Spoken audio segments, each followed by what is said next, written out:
all your photo, video, and voiceover needs, check out the fine folks at Blueberry Productions. They will take good care of you. If you don't believe me, you can see for yourself. Check out their work at blueberryproductions.tv, the Facebook page, Blueberry Productions, also a Vimeo page, a YouTube page, and it's Blueberry, BLUBERRY, Prod on Twitter. Check them out today. Blueberry Productions, great people, great work, great service. Hey there, your yard took a real beating this summer. Luckily, Scott's Turf Builder Winter Guard has your back. Just feed your grass with Scott's again this fall when the air is cool and the soil is warm. It's the perfect time to give your lawn a boost. If you do, Winter Guard will give your yard the nourishment it needs to help weak, thin grass recover and support root growth, giving you a greener, more resilient lawn both now and next spring. Guaranteed. Grab a bag of Scott's Turf Builder Winter Guard today. You'll be back to barbecuing in no time. This is a Scott's Yard.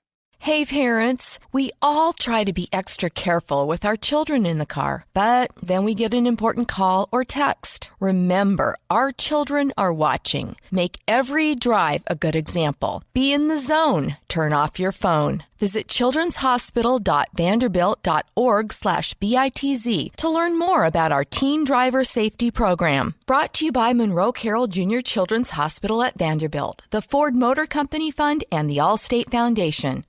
Hello, my name is Travis Williams, President and CEO of Academics and Athletic Consulting, focusing on educating and empowering tomorrow's collegiate athletic leaders. My passion is for the education and genuine concern and care for today's student athlete.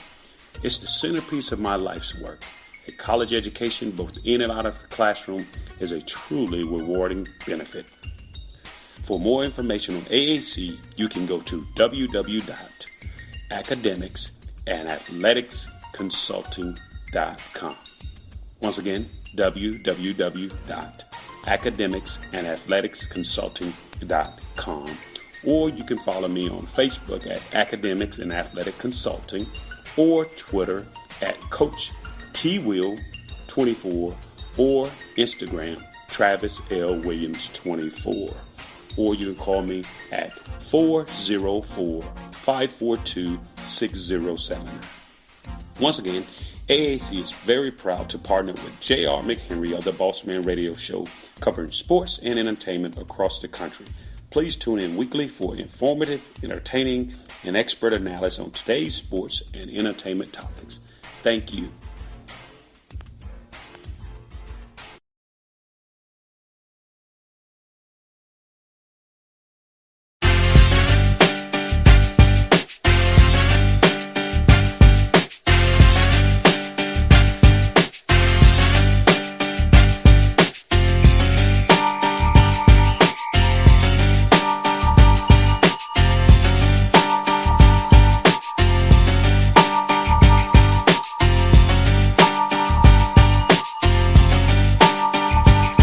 Back here on the Gerald the Bossman Show. Got a good friend of mine on the program.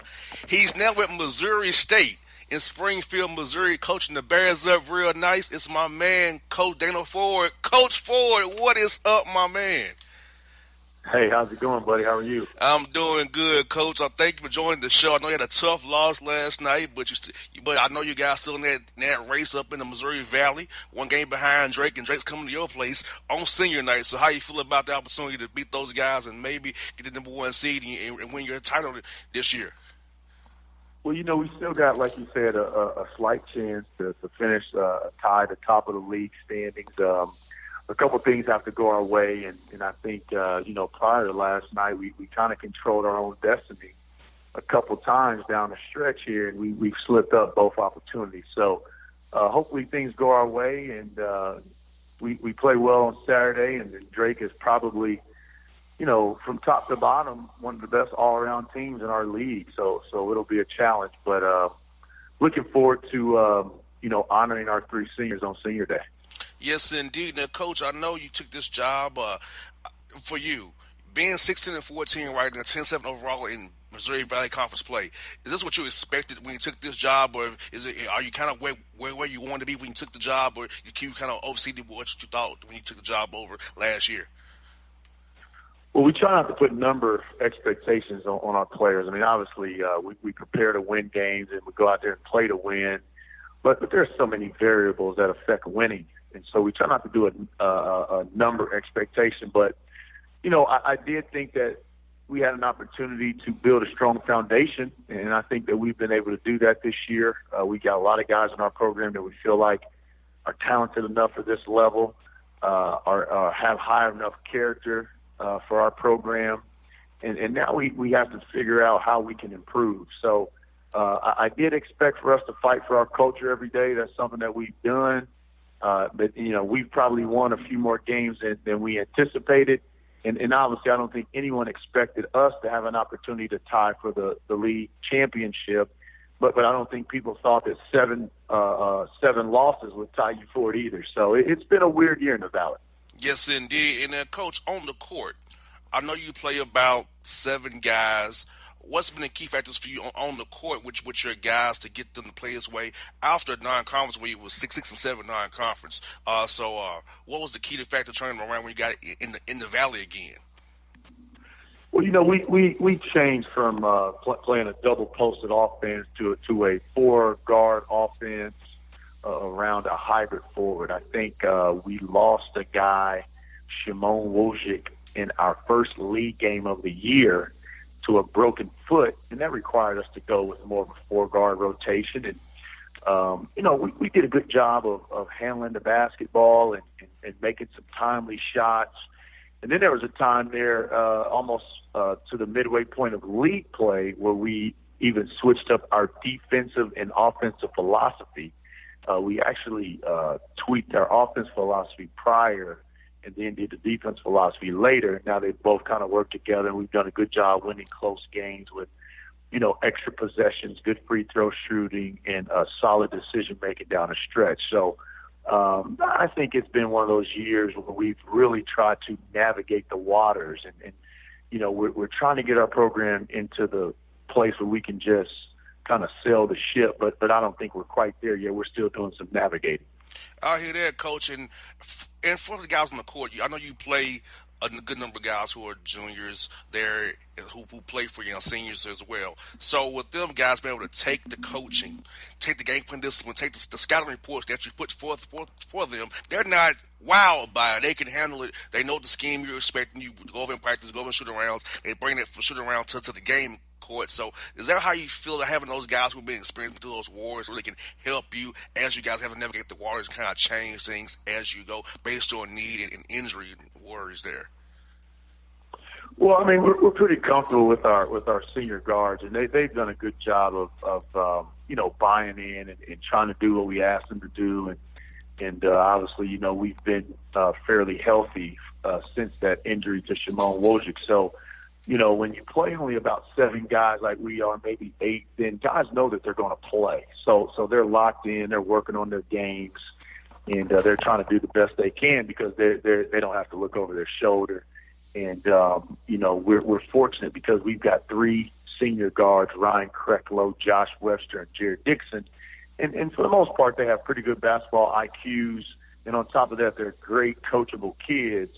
So we've been very fortunate with their leadership. And, we're just trying to ride that wave for these guys and finish this thing as strong as possible. And, Coach, what is Tulio Da Silva, Keandre Cook, and Jared Dixon meant to your program, as you said, on and off the court as you build this foundation and set your culture for the Missouri State Bears going forward? They've been great. I mean, obviously, we brought in Keandre Cook and Tulio Da Silva, but they've been great. I mean, they try to do the best they can in terms of the classroom. They try to give an honest day's effort in practice every day. I mean, I know it gets hard.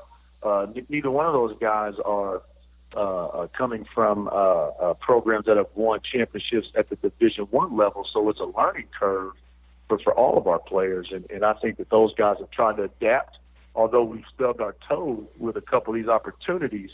I've been pleasantly pleased with their efforts for the most part, especially conference play, in which we are currently, I believe, 10-7, with an opportunity to win 11 games, which is the most that they've won here in like 8 years in the league. And on top of that, I think the future is bright. Yes, indeed. And Coach, you played 7 guys. but the guys are very experienced. So this time of year, February and March, you need guys who are not scared, of the action, who are not scared to make that play, execute at the right time. So having those senior guards out there, Coach, has to make you feel wonderful when you get in the MVCT tournament there, that they can make it happen when it counts for you and the Bears. Yeah, I mean, I think you have to lean on those guys late February, early March for a couple of reasons. Number one, like you mentioned, they've been there before. They're experienced. They should not be surprised by anything. They know what it takes, whether or not they've come up short and learned that lesson that way, or whether or not they've been able to accomplish it on the winning side and been able to retain that information as well. So we're definitely grateful to have senior guards. And then I think that the second factor of senior guards or senior players in general is just that urgency that seniors play with. Because when you tell a senior the next time you lose, your career is over, then that sparks a little bit more urgency. And I think that we're fortunate enough to have about 3 guys that have that, and I think there's some other teams in our league that have the same thing. And I really think that comes into play come conference tournament time. You got there right, Coach. And something I know you're very big on is player development. I mean, Tennessee State senior guys work out with Coach Bill and those guys working at their games. So for you at Missouri State, would it be in a bigger conference in the mid-major realm of things? How do you approach the player development piece now, being at a bigger school with more resources and a different kind of league and who you're playing? So how do you approach that now going forward? Well, it's just a bigger part. I mean, we have the luxury to have resources here, to have unlimited access to facilities and training table and staff and things of that nature. So player development is behind, slightly behind recruiting, and I think that although we feel like we want to bring in players from day one that can really help us, we also have to do a good job of developing those players and making them better. I'm thinking about Tulio Da Silva, Keandre Cook, Jared Ritter this offseason. They're going to have really good player development off seasons and become better players and add things to their game, perfect parts of their game. But if you can't develop young people on and off the floor, then you're really missing the boat in college. You got there right, Coach, and getting guys to accept their roles at that level too, because a lot of guys are loved on in high school, and you know that, and then they get to you, or in JC even, they get loved, but they get to your level where they're not the guy who have to accept it, whether they're a screener, whether they're a defender, whether you're a corner 3 guy or a role guy. So the development system, Coach, getting those guys to accept their roles. How are you going about that now, being here at Missouri State, since you moved on to have new players, new guys who don't know you? How do you get them to accept their roles and accepting what you want them to be going forward and grow into what they can and max them out as players and people? Well, one of the things that we try to do is we try to bring in players to be role-specific spots that we need. For example, if you were a really good shooter or if you were a really good ball handler, we don't bring in here and try to have you do something that you haven't been doing. So we kind of are filling a role through our recruiting. So we don't always have to get guys to buy into new roles. We go out and if we need athleticism, we go out and try to find the most athletic player we can find. If we need a point guard, we try to go out and find the best point guard. So a lot of it is just getting them to buy into the fact that they need to become better at whatever it is that they do. We tell our guys all the time, go play the game that you've played your whole life. We're not trying to change you once you get here. And I think a lot of times that's why we're able to get people to accept their roles and not really have to fight that battle because, strategically on the front end, we try to do our work and feel the need that we are looking for through recruiting, not try to bring in a guy who scored a lot of points and then tell him when he gets here he's got to be a lockdown defender. I mean, we don't do that. Exactly, and you've always been good at finding those diamonds in the rough. I know that about you. You can find a good player. You always got that covered. And then speaking of finding good players, I think for you having a good year this year, going 10-7 in the conference, could go 11 wins in the tournament here. That it's going to help you in recruiting because guys are like, oh, Missouri State, they first year coach, they're doing pretty well there. So make guys maybe say, hey, I might want to be a part of that going forward. So with the good that you're having this year, how's it going for you in recruiting so far? Trying to get guys to come to you guys and join you guys next year. We've been fortunate. We had we took some transfers to sit out this first year, and they're going to join our team next year, and both have been in the NCAA tournament, and both have been, big parts of their team's success. And now, I don't think they were the best player on their teams, but they were also young in their careers. But Tyree Dixon was at Middle Tennessee, won over 50 games in 2 years. He knows what it's like to be a champion. He's played in the NIT as well as the NCAA tournament, won a game in the NCAA tournament. And then Josh Hall is another kid coming from Nevada who's won a game in the NCAA tournament, won conference championships. So those guys are sitting out, and they're really going to help us from day one. They're big, they're strong, they're athletic for their positions. And then we were fortunate enough to sign in the early period a nice class, 3 in-state kids that have a bright future, Jamonte Black, DeJuan Harris, and Tyon Freeman. All 3 are guards. And then finally, I guess the biggest piece to our recruiting class so far is going to be the addition of Gage Prim, who many consider one of the best JUCO big men in the country. Just a back to the basket, 6'7", 6'8", 240-pound guy that can get some easy baskets. So we're looking forward to him joining our program as well. And we will definitely probably add a player or two late because, like we talked about in our staff meetings, we need to continue to try to get better. We need to be better next year than what we were this year. Exactly. And, Coach, speaking of, because you especially being better than you were this year but, Coach, your league is playing great. You have 7 teams with at least 9 wins in the Valley. When we took this job, the Valley was this deep for its talent with all these wins. You got one 7 teams with 9 or more wins already in the league play. And you got one more game to go this weekend. So do you think the league will be this good for us just the wins, how it's been spread out, or did you kind of surprise you as well? Well, last year was the 8th ranked league in the country, and so we figured it'd be good. Now we're not ranked at this year. I think we dropped all the way down to maybe 13, or if not lower than that. I'm not 100% sure, but this league has always been good, and there, a lot of teams in our league have starters that come back, and for whatever reason this year, teams just have not performed as well, and that's a trap that we want to try to stay out of. We want to continue to raise the expectations here.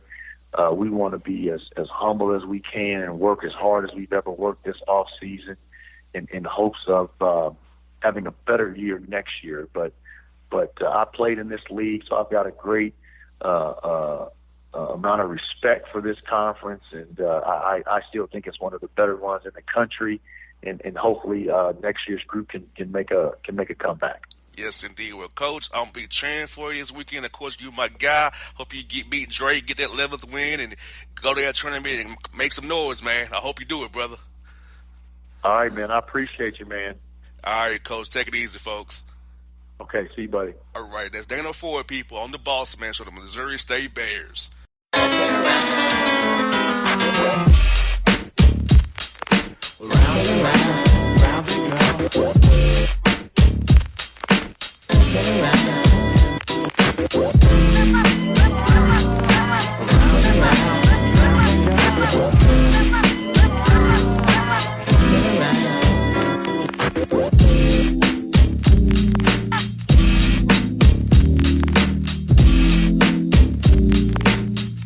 Hip-hop fans, I got a great album for you.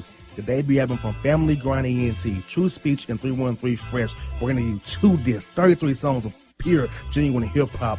Albums available on iTunes, Amazon, Google Play, illstreetrex.com, and streaming live right now on Rhapsody, Beats Music, Spotify, Xbox Music, Slacker Radio, and SoundCloud. Check them out today. True Speech and 313 Fresh. Family Grind ENT. Believe in it. Get it. A gorgeous tan from Suntan City gives you an inner glow that relights the fire when you run into your first crush. Vicky, who was that? An old boyfriend. Lucky you just tanned at Suntan City. Lucky he's single. We're doing lunch tomorrow. Won't be single for long then. During Tour of the City, try all 5 tans, including spray tan, for just $4.99. Restrictions may apply. Click to buy now. Suntan City, let yourself shine. When you're a teen, you finally get to make some of your own decisions. Who are you going to hang out with? What do you want to be? Are you going to glance at that text while driving? Remember, a split second is all it takes for something tragic to happen. Be in the zone. Turn off your phone. Visit childrenshospital.vanderbilt.org/BITZ to learn more about our teen driver safety program. Brought to you by Monroe Carroll Jr. Children's Hospital at Vanderbilt, the Ford Motor Company Fund, and the Allstate Foundation. It's maybe the night that my dreams might let me know. All the stars are closer. All the stars are closer. Tell me what you gonna do to me. Confrontation ain't nothing new to me. You could bring a bullet, bring a sword, bring a morgue, but you can't bring the truth to me. Alexa, play Kendrick Lamar and SZA. Okay. Maybe the night that my dreams might let me know. All the stars are closer. With Amazon Music, a voice is all you need. Get tens of millions of songs. Download the Amazon Music app today. Yeah, it's your man JC, the host with the most, baby, and it goes down each and every Saturday night right here in the city of Memphis. That's right, y'all. It goes down at Clicks Sports Bar Memphis, baby. 3705 Malco Way, Memphis, Tennessee, 38125. Come out and join us, the Three Kings, each and every Saturday night for the livest karaoke in the city. Everybody gets in free till 10 p.m. Only $5 after. Great food. We got drink specials. We got all kind of games, man. We got the pool tables popping. Whatever you want, we got you, man. Come on out. Have a good time with us each and every Saturday night. That's Clicks Sports Bar, Memphis.